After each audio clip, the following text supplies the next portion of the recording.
আগামী নির্বাচনে ২৩৭ আসনের প্রার্থী মনোনয়ন ঘোষণা করবার পর সংবাদ মাধ্যমে বিএনপি সরাসরি বলছে যে ৪০টি আসনে তাদের শরিকদের জন্য যুগপৎ আন্দোলনে যেসব দলের সঙ্গে তারা এতদিন ছিলেন সেসব দলের প্রার্থীদেরকে ছেড়ে দেওয়ার একটা চিন্তা আছে। তবে এনসিপির সঙ্গে জাতীয় নাগরিক পার্টির সঙ্গে হিসাবটা আলাদা।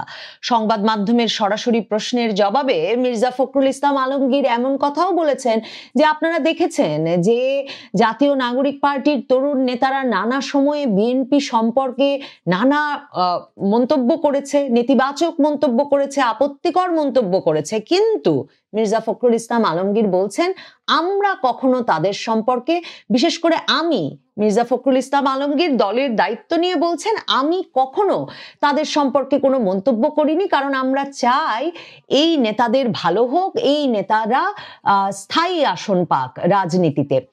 নির্বাচনে এবং রাজনীতিতে স্থায়ী আসন পেতে জাতীয় নাগরিক পার্টির এই নেতৃবৃন্দের যে বিএনপির এক রকমের সমর্থন, সহযোগিতা কিংবা আসন ছাড় প্রয়োজন হবে, সেটা জাতীয় নাগরিক পার্টির নেতৃবৃন্দও বোঝেন। এমনকি গণ অধিকার পরিষদ নেতা ভিপি নূর এমন কথাও বলেছেন যে জাতীয় নাগরিক পার্টির নেতারা জিতে আসতে পারবে কিনা তা পুরোটাই নির্ভর করবে বিএনপির ওপরে।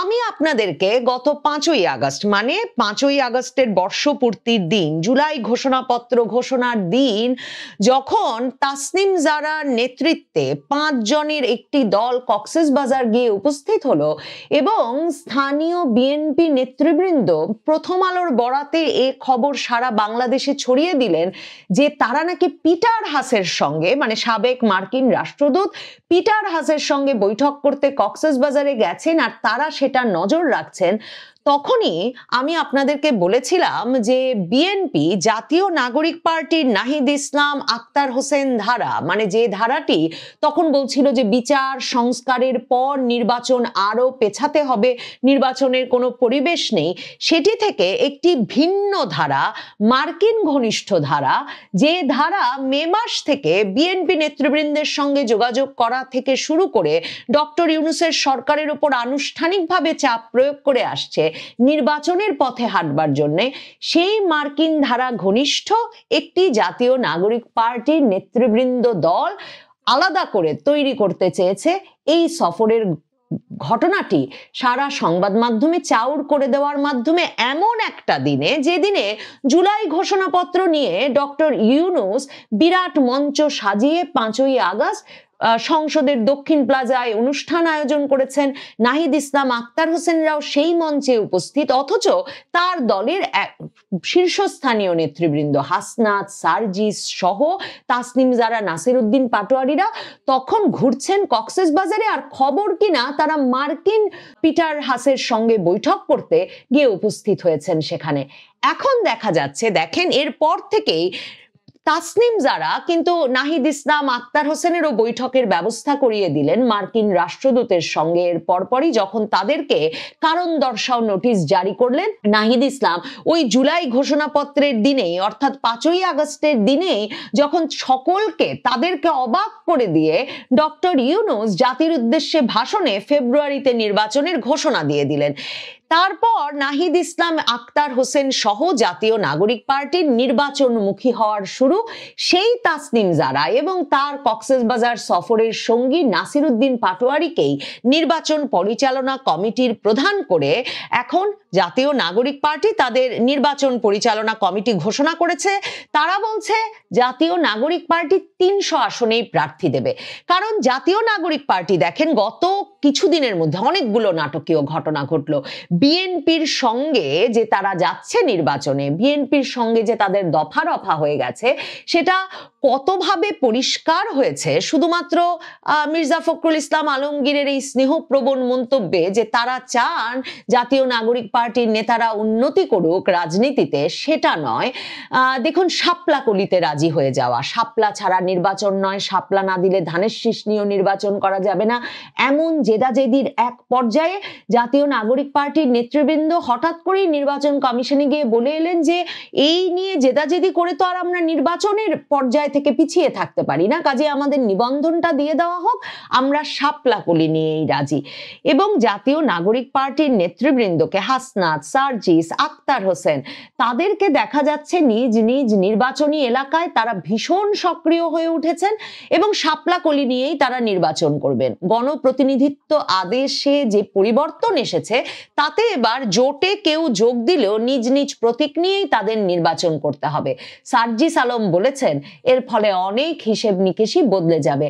কাজেই এই ক্ষেত্রেও বিএনপি যেসব আসনে জাতীয় নাগরিক পার্টির নেতাদেরকে ছাড় দেবে সেসব আসনে জাতীয় নাগরিক পার্টির নেতারা যেমন শাপলাকলি নিয়েই নির্বাচন করবেন, তাদের ইচ্ছা 300 আসনেই তারা প্রার্থী দেবেন। ডিসেম্বরের মধ্যে সারা বাংলাদেশে তাদের কমিটি গঠিত হয়ে যাবে। এর মধ্যেই বৈষম্য বিরোধী ছাত্র আন্দোলনের যেসব কমিটি তারা চাঁদাবাজির অভিযোগের মুখে বাতিল করেছিলেন সেগুলো আবার চাঙা করেছেন, বলেছেন ওই বাতিলের স্থগিতাদেশ তারা তুলে নিয়েছেন। কাজেই সারা দেশে তাদের কর্মী বাহিনী এখন সংসদ নির্বাচনের জন্য প্রস্তুতির পথে হাঁটছে। জাতীয় নাগরিক পার্টি সেই আগস্ট থেকে, মানে এক রকমের জুলাই পদযাত্রার পর থেকে তাদের দলের প্রতি এক রকমের জনসমর্থন কমে আসা, দল নিয়ে নানা রকম অভিযোগ, অপমান, আপত্তি এসবের মুখে যখন প্রায় বিলীন হয়ে পড়ছিল, সে সময় নির্বাচন তাদেরকে আবারও চাঙ্গা হওয়ার সুযোগ দিয়েছে। কারণ বিএনপি এই ফ্যাসিবাদ বিরোধী আন্দোলনের অংশীদারিত্ব পেতে, অংশীদারিত্ব সবচেয়ে উপযুক্ত শব্দ হবে, অংশীদারিত্ব পেতে জাতীয় নাগরিক পার্টিকে তাদের কাছে টানতে চায়। কারণ না হলে জামায়াতে ইসলামী তো বরাবর বলে আসছে, এই নাহিদ ইসলাম, এই আক্তার হোসেন সহ সকল নেতৃবৃন্দকে তারা তৈরি করেছেন। আসিফ মাহমুদ সজীব ভুইয়া যিনি উপদেষ্টা পদে বসে আছেন তাকেও তারা তৈরি করেছেন এবং তাদের সংগঠনগুলো গণ অধিকার পরিষদ থেকে কি করে গিয়ে গণতান্ত্রিক ছাত্র শক্তি হলো, এই সবগুলো দল নাকি তারা গড়ে দিয়েছেন। কাজে এই অবস্থায় বিএনপির ওই আন্দোলনের এক রকমের অংশীদারিত্ব পেতেও জাতীয় নাগরিক পার্টির ওই আন্দোলনের একেবারে সম্মুখ সারির যে মুখ নাহিদ, আসিফ, হাসনাত, সার্জিস, তাদেরকে কাছে টানা প্রয়োজন।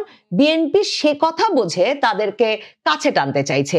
এবং দেখেন বিএনপি হাসনাত সার্জিসের আসনে প্রার্থী দিয়ে দিয়েছে বটে। হাসনাতের আসনে মঞ্জুরুল আহসান মুন্সি নামের যে নেতা মনোনয়ন পেয়েছেন, তিনি দীর্ঘ সময় ধরে ওই অঞ্চলে অত্যন্ত গুরুত্বপূর্ণ ভূমিকা রেখে এলেও তার বিপক্ষে বিএনপির এত এত নেতা সেখানে সক্রিয় আছে, মানে তারাও বিভিন্নভাবে মুন্সিবাড়িরই সদস্য, এত নেতা সেখানে সক্রিয় আছে যে বিএনপির সেই অনৈক্যের সুযোগে হাসনাত আব্দুল্লাহর মতো একজন জাতীয় চরিত্রকে বিএনপির পক্ষে সেখানে জিতিয়ে আনা সম্ভব বিএনপির রাজনৈতিক অনৈক্যের কারণেই। পঞ্চগড়ে সার্জিসের আসনে বিএনপি মনোনয়ন দিয়েছে জমির উদ্দিন সরকারের ছেলে ব্যারিস্টার নওশাদ জমিরকে, কিন্তু তিনি সারা জীবনের প্রবাসী। এর আগে 2018 সালে নির্বাচন করেছেন বটে, কিন্তু পঞ্চগড়ে তার খুব তৃণমূলে ভীষণ সংযোগ আছে সেটা বরং বলা যায় না।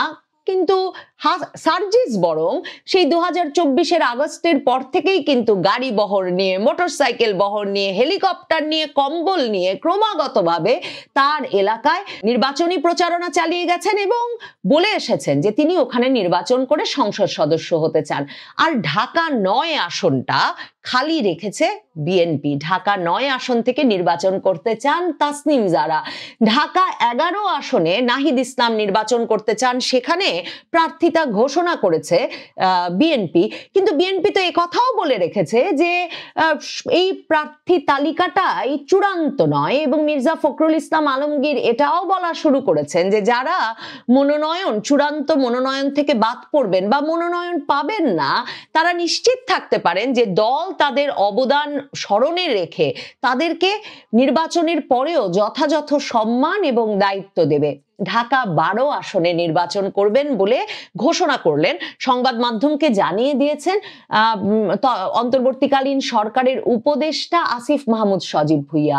আসিফ মাহমুদ সজীব ভুইয়া আবারও বলেছেন জাতীয় নাগরিক পার্টি থেকেই নির্বাচন করবেন, এর কোনো ঠিক নেই। তার মানে আসিফ মাহমুদ সজীব ভুইয়ার ক্ষেত্রে নির্বাচনটা এমনকি তিনি ধানের শীষ দিয়েও করতে পারেন। তবে সেই ঢাকা 12 তার যে পছন্দের আসন, সেই আসনেও কিন্তু বিএনপি প্রার্থী দিয়েছে। মনে রাখতে হবে আসিফ মাহমুদ সজীব ভুইয়ারা ঢাকার কোনো স্থানীয় ব্যক্তি নন, তিনিও কুমিল্লার এবং ঢাকার কোনো স্থানীয় ব্যক্তি নন। ঢাকার অনেকগুলো আসন খালি রেখেছে এখনো বিএনপি শরিকদের জন্য, আর বলেই তো রেখেছে এনসিপির হিসাব আলাদা। কাজেই ঢাকাতে আসিফ মাহমুদ সজীব ভুইয়াকে হয়তো অন্য কোনো আসনেও ধানের শীষ দেওয়া হতে পারে। লক্ষ্মীপুর 1 থেকে নির্বাচন করবেন মাহফুজ আলম। মাহফুজ আলমের বাবা বিএনপির রাজনীতির সঙ্গে জড়িত, সেটা মাহফুজ আলমের ভাই ঘোষণাই করে রেখেছিলেন। সেই লক্ষ্মীপুর 1 আসনটাও কিন্তু বিএনপি খালি রেখেছে। সপ্তাহ 2 আগে এই এনসিপি নেতা সার্জিস আলম পরিষ্কারভাবে বলে দিয়েছিলেন যে আগামীতে সরকার গঠনে নির্ণায়কের ভূমিকা পালন করবে এনসিপি, এবং সেখানে তিনি ব্যাখ্যা করে বলেছিলেন যে আপনারা বাংলাদেশের রাজনৈতিক পরিক্রমায় দেখেছেন বিএনপি এককভাবে সরকার গঠন করতে পারেনি, আবার জামায়াতও দীর্ঘদিন রাজনীতি করেও বৃহৎ পরিসরে জনগণের প্রতিনিধিত্ব করতে পারেনি। সেক্ষেত্রে এনসিপি বাংলাদেশের রাজনৈতিক পরিক্রমায় গুরুত্বপূর্ণ ভূমিকা রাখবে। আগামী দিনে অন্য যে কোনো দলের চেয়ে এনসিপি এই প্রক্রিয়ায় গুরুত্বপূর্ণ ভূমিকা রাখবে, কারণ গণ অভ্যুত্থানের সময় এনসিপি গুরুত্বপূর্ণ ভূমিকায় ছিল।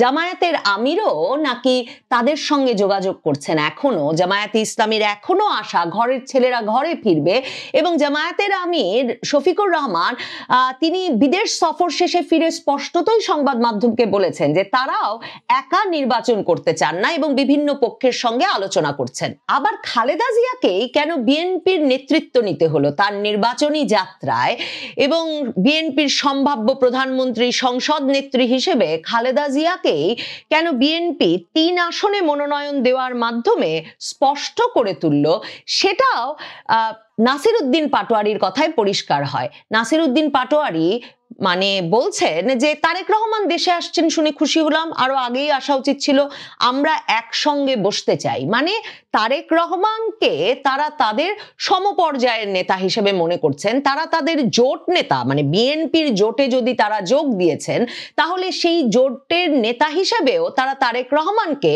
এখনো যে গ্রহণ করতে বা মান্য করতে প্রস্তুত নন, কারণ তারা তো সেই গডফাদার তত্ত্বে বিশ্বাস করছেন, সেই গডফাদার তত্ত্ব প্রচারও করছেন। তাদেরকে নানাভাবে হয়রানি করার জন্যে, অপদস্থ করার জন্য, ব্যর্থ করার জন্য তিনি তার যে লোকজন রয়েছে সেই লোকজন থেকে শুরু করে সবাইকে তিনি নানা রকম সুযোগ সুবিধা দিয়ে যাচ্ছেন।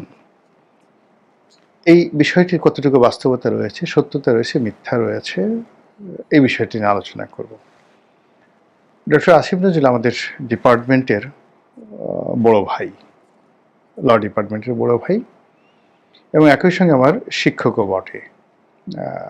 আমি যখন মাস্টার্স করি ঠিক সেই সময়টাতে তাকে আমরা একেবারে অল্প সময়ের জন্য পেয়েছিলাম, যদিও আমি তার কোনো ক্লাস করি না বা করিনি কখনো। এর কারণ হলো আমার যে স্টাডি, সেই স্টাডিতে যখন মাস্টার্সে আমি পড়ি তখন আমি রীতিমতো ব্যবসা বাণিজ্যে একেবারে এতটা ব্যস্ত হয়ে পড়েছি যে মাস্টার্সের কোনো ক্লাসে আমার আসলে অ্যাটেন্ড করা হয়নি, কেবলমাত্র গিয়ে পরীক্ষাগুলো দিয়েছি। তো যার জন্য ডক্টর মোহাম্মদ আসিফ নজরুলের ক্লাসের যে মাধুর্যতা সেটা আমার মানে উপভোগ করার সুযোগ হয়নি। কিন্তু ডিপার্টমেন্টের বড় ভাই হিসেবে তার সঙ্গে আমার সেই ছাত্র জীবনে খুব কম কথাবার্তা হয়েছে, কিন্তু পরবর্তীতে পেশাগত জীবনে সাংবাদিক হিসেবে, তারপরে সংসদ সদস্য হিসেবে বিভিন্ন টক শোতে আলোচনা করতে গিয়ে তাকে আমি সহকর্মী হিসেবে পেয়েছি, সবার সমিতি সেমিনারে। এর বাইরে কিছু সামাজিক অনুষ্ঠানও আমাদের সঙ্গে দেখা সাক্ষাৎ কথাবার্তা বহুবার হয়েছে। তো ফলে তাকে যেভাবে আমি চিনি, তার যারা সমালোচক তাদের অনেকেই হয়তো তাকে ওইভাবে চিনেন না। ডক্টর আসিফ নজরুল এক বর্ণাঢ্য এবং বিচিত্র চরিত্রের মানুষ। আমি তার ব্যক্তিগত জীবন নিয়ে কোনো আলোচনা করতে চাই না, এটা একান্ত ব্যক্তিগত বিষয়। কিন্তু তার কর্মজীবন, সেই কর্মজীবনের বর্ণাঢ্যতা তার সমবয়সী যারা আছেন তাদের মধ্যে নেই বললেই চলে। যদি প্রথমে চিন্তা করেন, তিনি ঢাকা বিশ্ববিদ্যালয়ে আইন অনুষদের ছাত্র। আপনারা জানেন যে এখানে খুব ভালো রেজাল্ট না করা হলে আইন বিভাগের শিক্ষক হওয়া অসম্ভব। তো অন্যান্য যারা আইন বিভাগের শিক্ষক হওয়ার টার্গেট নিয়ে পড়াশোনা করতেন, তারা কেবলই শুধু রাত দিন লেখাপড়া লেখাপড়া লেখাপড়া। অনেকের মাথার মধ্যে উকুন হয়ে যেত, মুখে অবিন্যস্ত দাড়ি, তারপরও ক্লাসে ভালো ফলাফলের জন্য তাদের জীবন জীবিকা তছনছ হয়ে যেত। কিন্তু আসিফ নজরুল রেজাল্ট ভালো করেছেন, কিন্তু দিব্যি তিনি ঘুরে বেড়াতেন, সাংবাদিকতা করতেন, বিভিন্ন রকম সামাজিক সংস্থার সাথে, রাজনৈতিক সংস্থার সাথে তিনি একটা ঘনিষ্ঠভাবে জড়িত ছিলেন। আপনারা বিশেষ করে ৭১-এর ঘাতক দালাল নির্মূল কমিটি, সেই বিশ্ববিখ্যাত বাংলাদেশ তোলপাড় করা ৭১-এর রাজাকার এবং আল বদরদের বিচারের দাবি নিয়ে শহীদ জননী জাহানারা ইমাম যে দুর্বার আন্দোলন গড়ে তুলেছিলেন, সেই আন্দোলনের অন্যতম পুরোধা ব্যক্তি বা সেই গণ আদালত আন্দোলনের যে পুরোধা ব্যক্তি, তিনি ছিলেন ডক্টর আসিফ নজরুল। এর বাইরে সাংবাদিকতায় তিনি সাপ্তাহিক বিচিত্রায় কাজ করতেন। বিচিত্রাকে বলা হয় বাংলাদেশের টাইম ম্যাগাজিন, অর্থাৎ সার্কুলেশন এটা দ্বিতীয় পর্যায়ে ছিল, চিত্রবাংলা ১ নম্বরে সার্কুলেশন ছিল বিচিত্রার জমানাতে।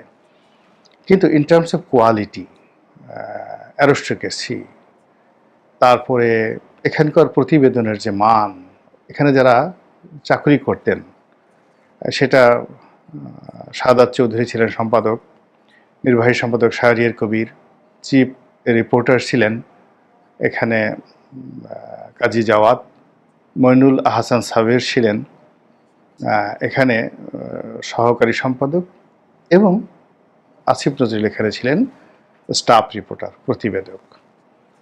এটা যে সময়টার কথা বলছি, সেই সময়টাতে একজন স্টাফ রিপোর্টার, তাও আবার চিত্রবাংলা না, ঠিক বিচিত্রার মতো পত্রিকাতে, ইত্তেফাকের মতো পত্রিকাতে বা ইনকিলাবের মতো পত্রিকাতে, এটা এই সময় যারা সাংবাদিকতা করেন বা এই সময় যারা সাংবাদিকদেরকে মনে করেন নানাভাবে যে এদের কোনো কোয়ালিটি নাই, তারা বুঝতে পারবেন না যে ওই সময়টিতে ৮০-র দশকে আমাদের সংবাদপত্রে কারা চাকরি করতেন, কারা সম্পাদক ছিলেন, কারা প্রতিবেদক ছিলেন, এবং ওই সময়টাতে সংবাদপত্র কী ধরনের কর্তৃত্ব তারা দেখাতেন। দুটো উদাহরণ দিই। যেমন ধরুন, ইত্তেফাকের একজন চিফ রিপোর্টার বা বিচিত্রার যিনি সম্পাদক, ডেইলি স্টারের সম্পাদক এস এম আলী বা অবজারভারের সম্পাদক, বিশ্বাস করেন প্রেসিডেন্ট এরশাদ এদেরকে সরাসরি টেলিফোন করে কথা বলতে তার বুক কাঁপত, এবং তিনি কখনো এই সাহস দেখাতেন না। ঢাকা বিশ্ববিদ্যালয়ে আসার জন্য যেভাবে এরশাদ সাহস দেখাতেন, একইভাবে এই যে সকল সাংবাদিকদের নাম বললাম, এদের মতো অন্তত কয়েক ডজন সাংবাদিক বাংলাদেশে ছিলেন যাদেরকে জমের মতো ভয় পেতেন শাসকবর্গ। তো তেমনি পত্রিকার মধ্যে সবচেয়ে শীর্ষ অবস্থানে ছিল বিচিত্রা, সেই পত্রিকায় তিনি চাকরি করেছেন। তো বিচিত্রার প্রতিবেদক হিসাবে চাকরি মানে এরপর আসলে আর অন্য কিছু করার থাকে না। আবার যদি তিনি ঢাকা বিশ্ববিদ্যালয়ের লতে ফার্স্ট ক্লাস পেতে চান, প্রথম শ্রেণী পেতে চান, সেখানে আসলে তার অন্য কিছু করার সুযোগ থাকে না। দুটো কাজ একসঙ্গে তিনি করার পাশাপাশি আবার গণ আদালতের সঙ্গে সম্পৃক্ত ছিলেন, ফলে তার যে মেধা, তার যে যোগ্যতা, এটা অন্য সাধারণ মানুষের মতো নয়। তিনি একই সঙ্গে ত্রিমাত্রিক, ৩ ধারায় থেকে কাজ করার চেষ্টা করেছেন। তো কাজেই তাকে যে যাই মনে করুক, তাকে চদু বাঙালি, কদু বাঙালি, বেকুব, নির্বোধ, বেহিসাবি এরকম মনে করার কোনো কারণ নেই।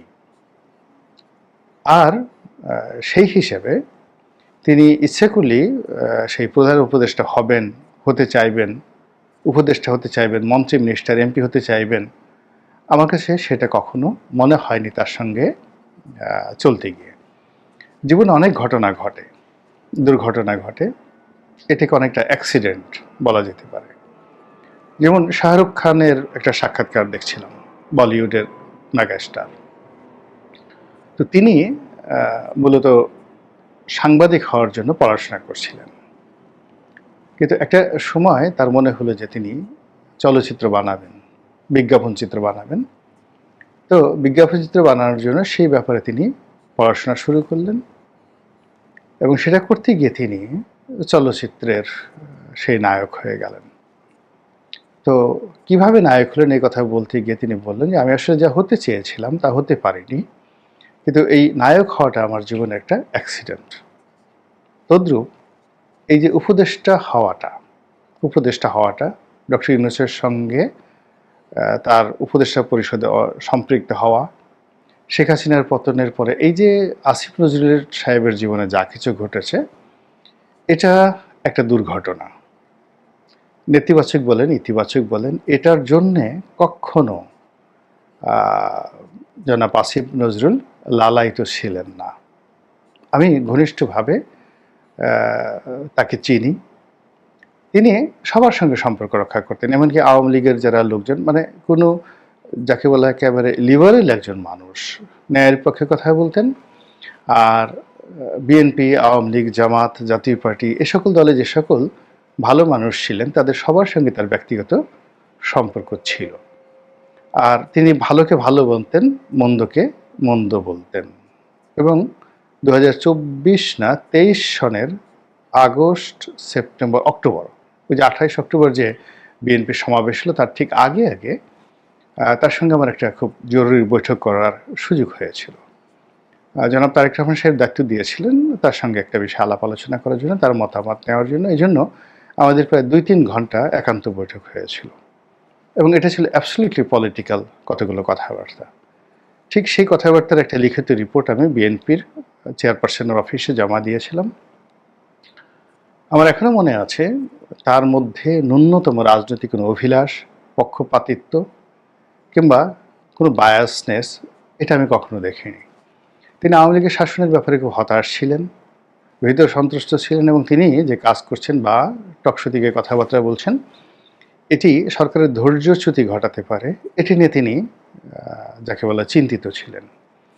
কিন্তু এখন যে কথাগুলো তার সম্পর্কে বলা হচ্ছে, ডিপ স্টেটের এজেন্ট, এটা ওটা, জামাতি এজেন্ট, এটা তার সঙ্গে আমার সেই যে ছাত্র জীবনের সম্পর্ক থেকে পরবর্তী সময় কখনই তাকে এরকম খুব ধুরন্ধর প্রকৃতির কোনো মানুষ মনে হয়নি। এটা আমি বললাম, আমার ভুল হতে পারে বা সঠিক হতে পারে।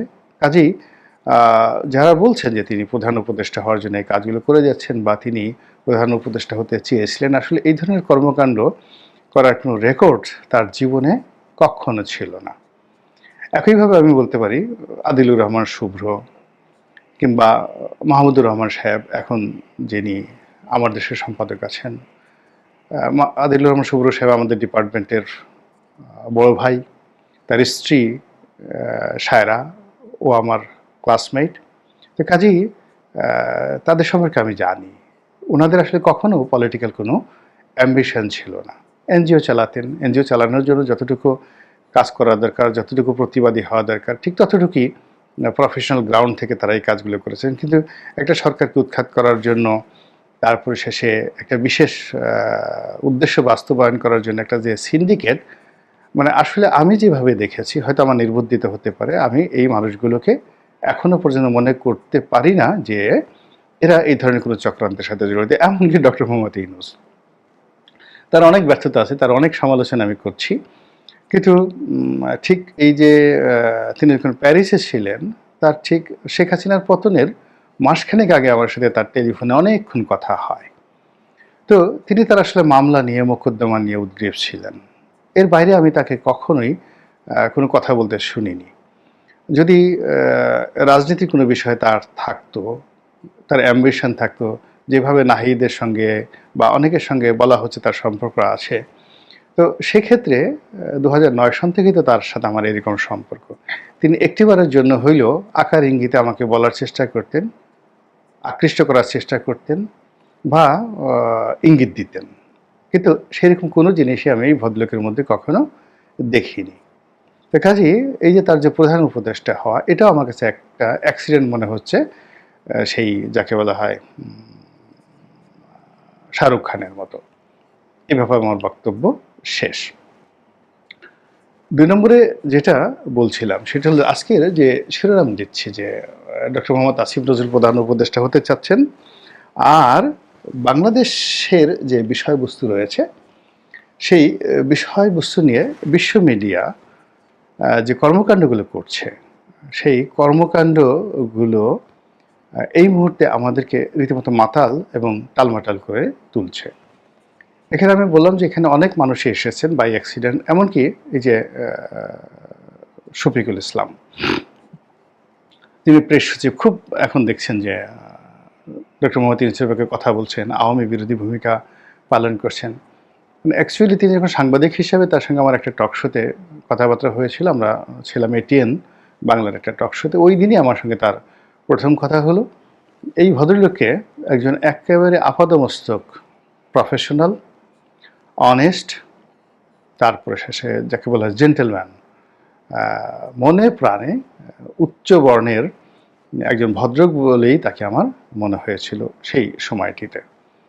যাই হোক, পরবর্তীতে তিনি কিভাবে এখানে আসলেন, কিভাবে প্রেস সচিব হলেন, কি হলেন, এই জিনিসগুলো এত দ্রুত ঘটে গেছে, আমার কাছে মনে হচ্ছে অ্যাক্ট অফ গড আর এনি অ্যাক্সিডেন্টাল এই ঘটনাগুলো। কিন্তু তিনি প্রেস সচিব হবেন বা এরকম একটা দীর্ঘদিন ধরে ডক্টর মোহাম্মদ ইউনূসের সঙ্গে তার এরকম একটা যোগাযোগ, একটা ম্যাটিকুলাস ডিজাইন, এটি আমার কাছে মনে হচ্ছে না। তো ফলে কি হলো যে এই যে এখন পরস্পর বিরোধী যে কথাগুলো হচ্ছে বিভিন্ন পক্ষ থেকে, এতে অনেক ইনফ্লুয়েন্স হলেও আমি ব্যক্তিগতভাবে ইনফ্লুয়েসড হই না, এই কারণে যে কোনো একটা বিষয় যা ঘটে আমাদের সমাজে প্রায় বেশিরভাগ ক্ষেত্রে কিন্তু সত্য নয়। এমনকি যে আপনারা আমাকে দেখছেন, সেটা আপনি সত্যভাবে দেখছেন না, আপনি কিন্তু আমাকে উল্টোভাবে দেখছেন। আপনার ব্রেইন যেভাবে রিয়্যাক্ট করছে, চোখের পাতা যেভাবে কাজ করছে, চোখের কর্নিয়া যেভাবে কাজ করছে, এখানে ব্রেনে নিউরন যেভাবে কাজ করছে, এইগুলোর বৈজ্ঞানিক ব্যাখ্যা শুনে আপনি অবাক হয়ে যাবেন যে আমাকে উল্টো দেখার পরেও আপনি কিভাবে সঠিকভাবে আবার মুহূর্তের মধ্যে সেটা আপনার সামনে উপস্থাপিত হচ্ছে। তো এরকম এর প্রকৃতিতে অনেক কিছু ঘটনা ঘটে। আমরা আমাদের সামনে আমরা খাবার খাচ্ছি, কিন্তু এটা যদি আমরা আমাদের চোখের পাওয়ারটা একটু বাড়িয়ে দেওয়া হয়, আমরা বাঁচতে পারবো না। পোকামাকড়, তারপর শেষে বিভিন্ন ব্যাকটেরিয়া, এদেরকে যদি আমরা দেখি আমাদের পাগল হয়ে যাব। আমাদের চারিদিকে এত শব্দ হচ্ছে, আমাদের কানের যে শ্রবণ শক্তি একটু বাড়িয়ে দিলে আমরা পাগল হয়ে যাব। এই রুমের মধ্যে আমি যেখানে বসে ভিডিও করছি, হাজার হাজার কোটি ব্যাকটেরিয়া রয়েছে, ভাইরাস রয়েছে, তারা শব্দ করছে, বিভিন্ন অশরীরী আত্মা রয়েছে, শব্দ করছে, সেই শব্দগুলো আমরা শুনতে পাচ্ছি না। কিন্তু এখানে আমাদের শব্দের যে কানের যে শ্রবণ শক্তিটা বাড়িয়ে দিলে কিন্তু আমার সর্বনাশ, আমি পাগল হয়ে যাবো, এখানে শুনতে পাবো না। ফলে আমাদের এই সমাজে অনেক কিছু হচ্ছে, এটা আমরা দেখতে পাচ্ছি, কিন্তু পর্দার আড়ালে যা কিছু হচ্ছে সেটা আমরা জানি না। দ্বিতীয় যে প্রসঙ্গটি নিয়ে আলোচনা করবো সেটা হলো বিশ্ব মিডিয়া। হঠাৎ করে বিশ্ব মিডিয়াতে শেখ হাসিনাকে এবং আওয়ামী লীগকে নিয়ে অনেকগুলো প্রতিবেদন ছাপা হয়েছে, এবং দৃশ্যত এবং কার্যত প্রায় সব প্রতিবেদনগুলো একেবারে পজিটিভ।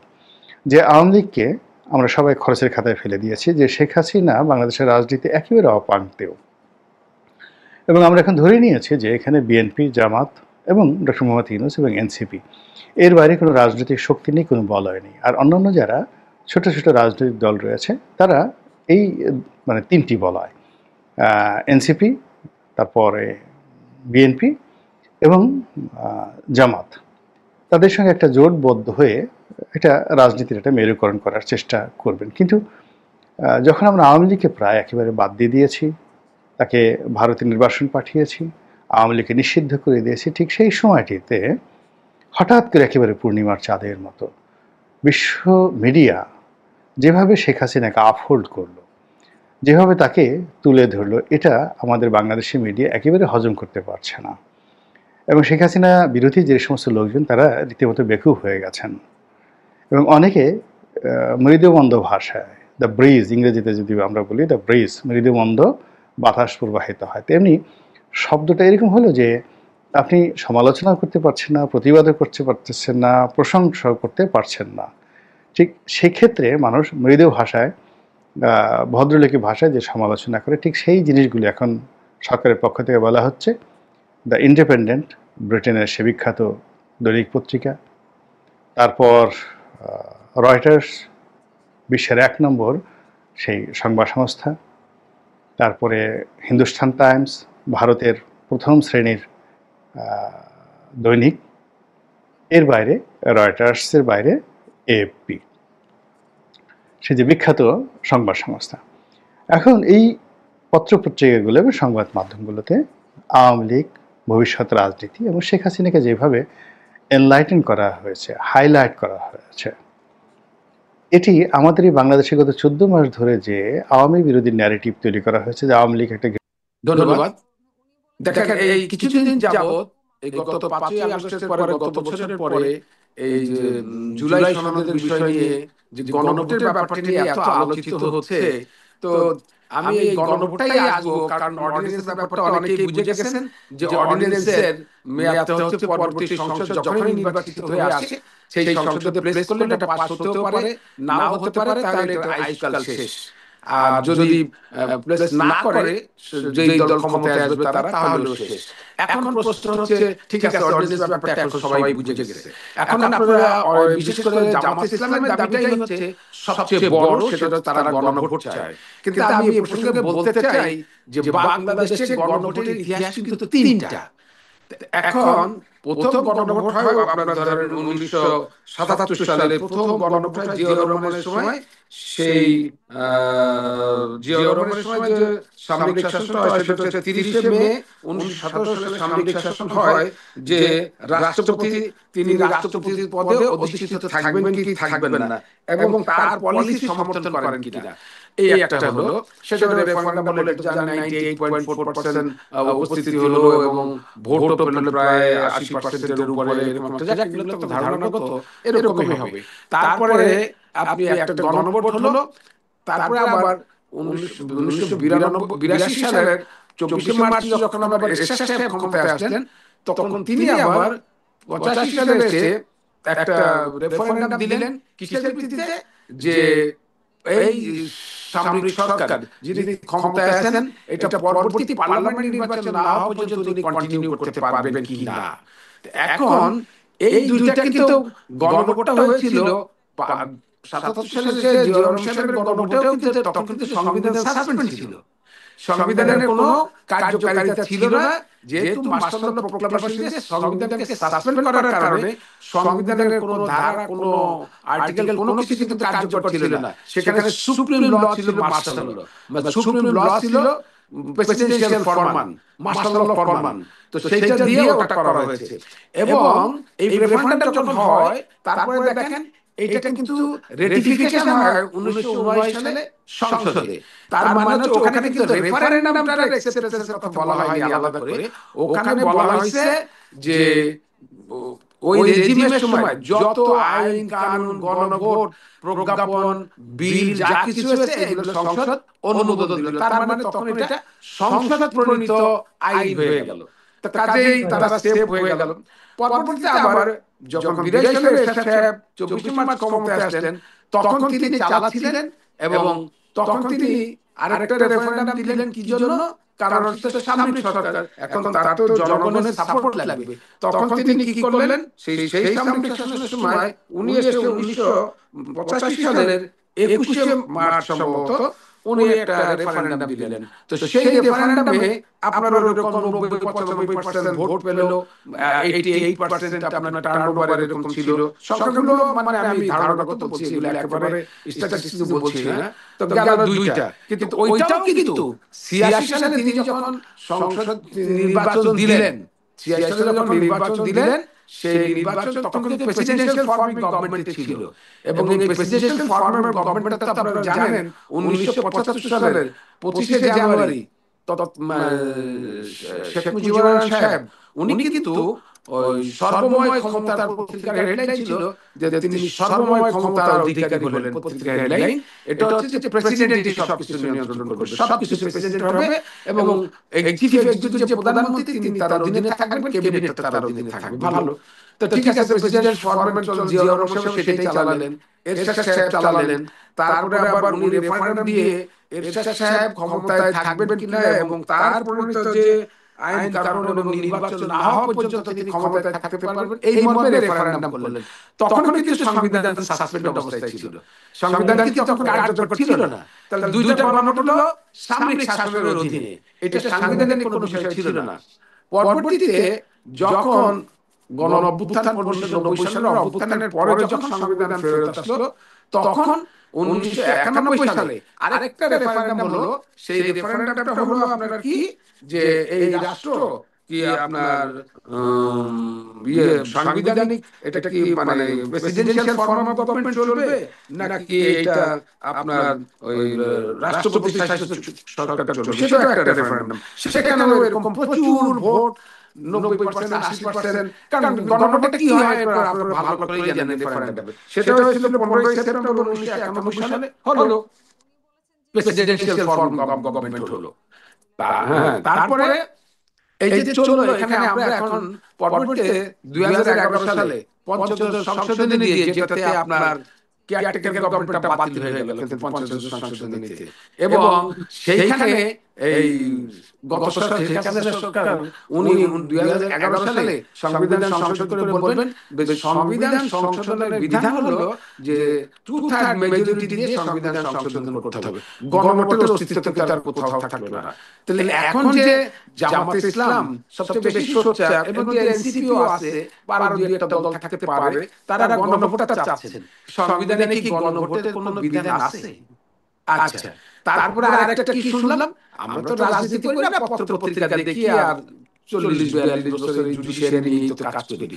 এখন যদি সেদিন দেখলাম, এটা আমি বুঝি না, এত জ্ঞানী গুণী মানুষগুলো, আমরা তো কম জ্ঞানী, কিন্তু এই জ্ঞানী মানুষগুলো বললেন কি, আমরা কনসেনসাসে আসবো এবং 270 দিনের মধ্যে যদি সংবিধানে এটা সন্নিবেশিত না হয়, তাহলে অটোমেটিক সংবিধানে সন্নিবেশিত হয়ে যাবে। আচ্ছা, এই সংবিধানে কোন আর্টিকেলের আওতায় এটা আছে? এটা তো কোথাও নাই। তো এই পাগলামিগুলো কেন করে? এবং জামাত ইসলামী কিন্তু বেশি করে আর করলো। তাহলে এই আরেকটা ব্যাপার আমি ধরে নিলাম যে না, আমরা সবাই কনসেনসাসে আসছি। কনসেনসাস ইজ ওয়ান থিং, আন্দোলন সংগ্রাম ইজ ওয়ান থিং, বললেনও কথা, কিন্তু সংবিধানে যখন সন্নিবেশিত হবে, তখন যারা ক্ষমতায় থাকবে তারা কোয়ালিশন করেই হোক অথবা এককভাবে 2/3 মেজরিটি হোক, কোয়ালিশন হলেও হবে সংসদের 2/3 সদস্যের উপস্থিতিতে সমর্থনে সংবিধান সংশোধন হবে। তো তাহলে আর কোথায় আছে? আপনি 270 দিনের অটোমেটিক হয়ে যাবে কিভাবে? সংবিধান সংশোধন করতে হবে না? তাহলে এই অর্থহীন কথাবার্তা। আর আমি একটা কথা বলেছি, দেখেন, আমি যখন 13 সালে ইলেকশন কমিশনে ছিলাম, 17 সাল পর্যন্ত, তখন নির্বাচনী খরচ হতো 600 কোটি টাকা। আর এখন দ্রব্যমূল্য বৃদ্ধি, ইলেকশন ম্যাটেরিয়ালস কেনা, সেনাবাহিনী, পুলিশ, আনসার, বিডিপি, গ্রাম পুলিশ, তারপরে আমাদের রিটার্নিং অফিসার, তারপরে আমাদের এই ডিসিএসপি, সবাইকে মোবিলাইজ করার, পোস্ট গার্ড দিয়ে এখন নাকি 2,500 কোটি টাকা খরচ হবে। তো এই 2,500 কোটি টাকা খরচ এই দেশের দুর্দিনের অর্থনীতির দুরবস্থার কথা জানেন। তারপরে এই গণভোটটা করে 2,500 কোটি টাকা খরচ করার ফলাফলটা কি? অর্ডিন্যান্সের যা অবস্থা, এটাও তো তাই। তাহলে আমার এটা করে লাভটা কি হলো? এই সাংবিধানিক সরকারের অধীনে একটা অসাংবিধানিক রাষ্ট্র কেন করছেন? এখন ব্যাপার হচ্ছে আমরা কি বলি, আমাদের দেশের মতো তৃতীয় বিশ্বের দেশগুলো যারা, তাদের কি সারা বিশ্বের বড় বড় শক্তিধর দেশগুলোর পিছনে অনেক বড় ধরনের খেলা করে। কেন খেলা করে? কারণ তাদের স্বার্থের প্রশ্ন আছে। যদি তাদের পছন্দের দল ক্ষমতায় আসে, তারা সুযোগ সুবিধা নেবে, যেটা আমরা দেখেছি গত 15-16 বছরে, যে মানে যেই দেশের সমর্থিত সরকার এখানে ছিল, তারা কি পরিমাণ সুযোগ সুবিধা নিয়েছে পত্র পত্রিকায় দেখে। কাজেই স্বাভাবিক যারা এইখানে দলগুলোকে নিয়ে যে ক্ষমতায় আসবে, তার জন্য যার কার বেশি সুবিধা হবে, এই জন্য তারা একটা খেলা করে। এই খেলার পিছনে কোন কোন দেশ কারা আছে, বড় বড় দেশ তো আছে, আমি জানেন, আমি কোন দেশের নাম উল্লেখ করতে চাই না, তবে আমরা 15 বছরে যারা খেলেছে তাদের দেখেছি। এখন আবার কেউ বলে আমেরিকা খেলা করে, রাশিয়া খেলা করে, চায়না খেলা করে, ভালো খেলতে দেন, গরিব দেশে সবাই খেলে। এখন প্রশ্ন হলো, একটা সাংবিধানিক সরকার যখন ক্ষমতায় থাকে, সংবিধানের বাইরে কিছু করা সম্ভব হয় না। সবচেয়ে আজব বিষয় হলো, আমাদের সংবিধানে কেয়ারটেকার গভর্নমেন্ট শেখ হাসিনা সরকার বাতিল করলেন পঞ্চদশ সংশোধনী দিয়ে। আচ্ছা, তারপরে দেখেন আমাদের আর কেয়ারটেকার গভর্নমেন্ট নাই, কিন্তু অন্তর্বর্তীকালীন সরকারের ধারণাটা কিন্তু কোথাও নাই। এই শব্দটি ইম্পোর্ট করা হয়েছে কখন? 5ই আগস্টের পরে, যেহেতু আর কোনো উপায় নাই, 3 দিন তো সরকার ছিলই না, তখন একটা জগা খিচুড়ি দিয়ে কোন রকম দেশটা পরিচালনা করতে হবে, আইনশৃঙ্খলা রক্ষা করতে হবে, অন্তত লুটতরাজ, ডাকাতি, রাহাজানি, খুন, ছিনতাই বেড়ে যাবে, দেশের মানুষ নিরাপত্তাহীনতায় ভুগবে। তখন একটা মন্দের ভালো একটা দিলেন যে সংবিধানের 106 অনুচ্ছেদে আপিল বিভাগের মতামত নেবেন। ওই মতামতটা আপনি তো অনেক টকশো করেন, আপনি তো বই পড়েন অনেক বেশি, তারপরে ঢাকা ইউনিভার্সিটিতে জার্নালিজমের লোক হয়ে আপনি তো বুঝাবুঝি লিড করতেছেন। এখন ওইখানে বলা আছে যদি যদি রাষ্ট্রপতি কোন গুরুত্বপূর্ণ রাষ্ট্রীয় আইনের ব্যাপারে মানে কোন ব্যাখ্যা চান, আপনি বিভাগকে চাবেন, তারা মতামত দিবে। এখন একটা বিতর্ক হলো, লিড করছে সেটা যে কারণে হোক, এই দেশে তো মানে উচ্চ ক্ষমতাসীন যারা থাকে অনেকেই এই দুর্নামটা করে, যদি আমি বিশ্বাস করতে চাই না। সেটা হচ্ছে যে যেভাবে বলে সেভাবে হয়। তো 106 অনুচ্ছেদে যে 5 জন বিচারপতি আপিল বিভাগে ছিলেন, আমরা যতদিন তখন তারা পলাতক সবাই, তাদেরকে পেলেন কোথায়? তারপরে তারা যে মতামত দিলেন সেটা কি প্রপারলি 106 এর আওতায় গেছে? তাহলে মহসিন রশিদ যখন করলেন এইটা, তো সেই কাগজ কই? সেটা কাগজ তো নাই, শেখ হাসিনার পদত্যাগের কাগজ নাই, আর মতামত পাঠানো হয়েছে তার কাগজ কোন পদ্ধতিতে আসছে সেটাও জানি না।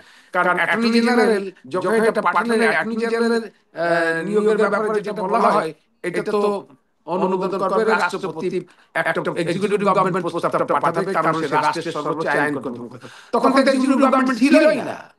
তো এই প্রস্তাব গেল থেকে রাষ্ট্রপতি অনুমোদন করলেন কিভাবে? সেই অ্যাটর্নি জেনারেল সাহেব উনি এই মতামতের ব্যবস্থা করলেন।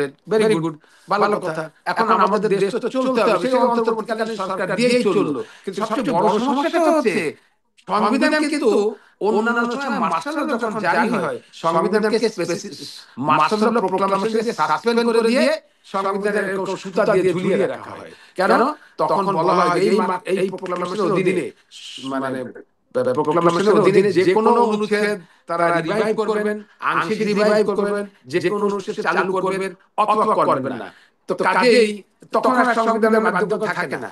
যখন এই যে গত নির্বাচন কমিশন, হাই লেভেল নির্বাচন কমিশন, উনি 3 মাসের আগে কেন পদত্যাগ করলেন? উনি আমি যে 4 বছরের বেশি ছিলাম ওখানে, আমাকে জিজ্ঞাসা করলেন যে সংবিধান তো বহাল আছে, সংসদ আমাদের যে আর্টিকেল 118 থেকে 26 পর্যন্ত যে আছে, সেখানে বলা হয়েছে সংসদ ভাঙিয়া যাইবার যদি অস্বাভাবিকভাবে ভেঙে যায় তাহলে পরবর্তী 90 দিনে নির্বাচন করবেন। তাহলে এখন ওনারা যদি, আমি বললাম যে আপনারা যদি ক্ষমতায় থাকেন তাড়াতাড়ি পদত্যাগ না করেন, তো তাদের সংবিধান ভঙ্গের দায়ে আপনাদের বিরুদ্ধে বিচার হবে। আপনাদের সংবিধান ভঙ্গের দায়ে বিচার হবে না? আপনি তো ওত নিয়েছেন সংবিধান রক্ষা করার জন্য। তারা 3 মাস আগে আমি বললাম যে বাঁচতে চাইলে তাড়াতাড়ি পদত্যাগ করেন। 5 জন পদত্যাগ করলেন, ভালো, ঠিক আছে, ওনারা বেঁচে গেলেন, সংবিধান ভঙ্গ করেন নাই। কিন্তু সেই সংবিধান তো বহাল আছে। তাহলে এই সংবিধানের আওতায় নতুন 5 জন কমিশনার নির্বাচন গেলেন, ওখানে জয়েন করলেন, ভালো কথা। ওই জয়েন করার পরে ঠিক আছে, তাদের একটা টেস্ট তারা চলে গেছে, আমরা নতুন আসলে তোমরা পরবর্তী 3 মাসের মধ্যে নির্বাচনটা করো নাই কেন? তাহলে তোমরা সংবিধান ভঙ্গ করছো, সংবিধান চালাই। ওরা 3 মাসের মধ্যে না পারার কারণে ওরা চলে গেল পদত্যাগ করে। আপনারা 5 জন যে আসলেন, আপনারা কি 3 মাসের মধ্যে করতে পারছেন? তাহলে আপনি কি সংবিধানের ওতের মধ্যে আছেন? আপনি কি সংবিধানের এই 5 জন ভায়োলেট করলেন না?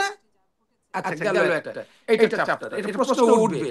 আর একটা গণব্যাপারের মাঝখানে আমি একটা ছোট ব্যাপার স্যান্ডউইচ করি, সেটা হচ্ছে এই গণভোটটা আপনি করলেন, গণভোট করার পরে যখন এটা কার্যকর হবে না, তো এই অর্থ সম্পদ ব্যয় করে লাভ কি হবে? এইটা যদি করেও থাকেন 270 দিন করেন আর 500 দিন করেন, অটোমেটিক হয়ে যাবে। সংবিধানে স্বয়ংক্রিয়ভাবে কোনো সংবিধান সংশোধনের বিধান নাই। সংবিধানের 142 ধারাটা পড়ে দেখেন, 50 জন সংশোধনীতে যেটা করা হয়েছে, আপনি একবার আপনার সামনে আছে, সংবিধানে তো কঠিন কিছু না, মানুষ বলে সংবিধানে নাই। আগে বাঙালি হাইকোর্ট দেখাইতো, কারণ হাইকোর্টে মানুষ আসতে পারতো না, ওই নীলফামারী, রংপুর, কক্সবাজার থেকে আসতে জান বের হয়ে যেত। এখন বাসে উঠে চলে আসে। এখন বাঙালি সবাই হাইকোর্ট দেখায়, চায়ের দোকানদার বলে সংবিধানে নাই। আর সবাই বলে ওই সোলার মেসেজে সে বলে স্যার আমার একটা রিড করে দেন। কি হয়েছে? তার বউর সাথে ঝগড়া হয়েছে, আমার একটা রিড করে দেন। আর রিডের মানেটা কি এটা বুঝতে হবে। আচ্ছা, যা গেল এটা। এখন স্বয়ংক্রিয়ভাবে হওয়ার কোনো সুযোগ নাই। আমি এক জায়গায় প্রেস ক্লাবে একটা কথা বলেছিলাম, এটা আপনি দেখাবেন, আপনি এডিট করার সময় বলবেন। আমি দেখি ওখানে, আমি গেলাম একটা সেন্টার ফর সিভিল রাইটস এর একটা ইয়েতে, আমাকে নিয়ে গেল। আমি বলছি বাহ, centre for civil rights press ক্লাবের কথা বলবো, খুব ভালো। তো সবাই বলতেছে যে অর্ডিন্যান্স করে, একজন বিচারপতিও বসা ছিলেন, অর্ডিন্যান্স করে জুলাই সনদকে স্বীকৃতি দিতে হবে। আর একজন বলছে আরো কয়েকজন বলল গণভোট করতে হবে। তা আমি শেষের দিকের বক্তা, আমি বললাম দেখেন শেষের দিকের বক্তার গুরুত্ব অনেক বেশি, কিন্তু বক্তৃতা দেওয়ার কিছু থাকে না, কারণ সবাই বলে ফেলে। তো আপনারা গণভোটে ২,৫০০ কোটি টাকা খরচ করে কোথায় নেবেন? আপনারা অর্ডিন্যান্স করে এটার ফলাফল কি হবে? তো অনেকে বলতে তাহলে কি করব? তা আমরা একটা আছে যে যে কয়টা দল আপনারা কনসেনসাসে আসতে পারেন তারা মিলে বলেন যে আমরা এই সংসদ নির্বাচনের পরে আমরা সবাই ঐক্যবদ্ধ যে সংসদে জুলাই সনদটা পাস হতে হবে, কারণ জুলাই সনদে যারা শহীদ হয়েছেন, যারা হাজার ১,৫০০ বলে বা ১,৫০০ লোক যারা শহীদ হয়ে গেছেন, যার মায়ের সন্তান গেছে, যার স্বামী হারিয়েছে, যার ছেলে হারিয়েছে, তারপরে এই যে ব্যাপার তারা গেছে, তাদের যে ক্ষতি, এটা কোটি কোটি টাকা দিলেও হবে না। তারপরে জুলাই সনদে ২০,০০০ ১৫,০০০ শুনি যে তারা আহত হয়েছেন, আমারই আত্মীয়স্বজন চোখ হারিয়েছেন, তারপরে কেউ পঙ্গু হয়ে গেছেন, তার ক্রাচে ভর দিয়ে হাঁটে, পা কেটে ফেলা হয়েছে। তাদের একটা স্বীকৃতি দিতে হবে না? তারা যদি আজকে এই আন্দোলনে এই স্যাক্রিফাইসটা না করতো, তাহলে ১৫ বছরের সেই নিশিরাতের ভোট বলেন, আমি দামি নির্বাচন বলেন, হ্যাঁ যেটাই বলেন, এই জিনিসটা আরো চলতে থাকতো, কারণ তাদের ভিউজ ছিল ভিশন 2041।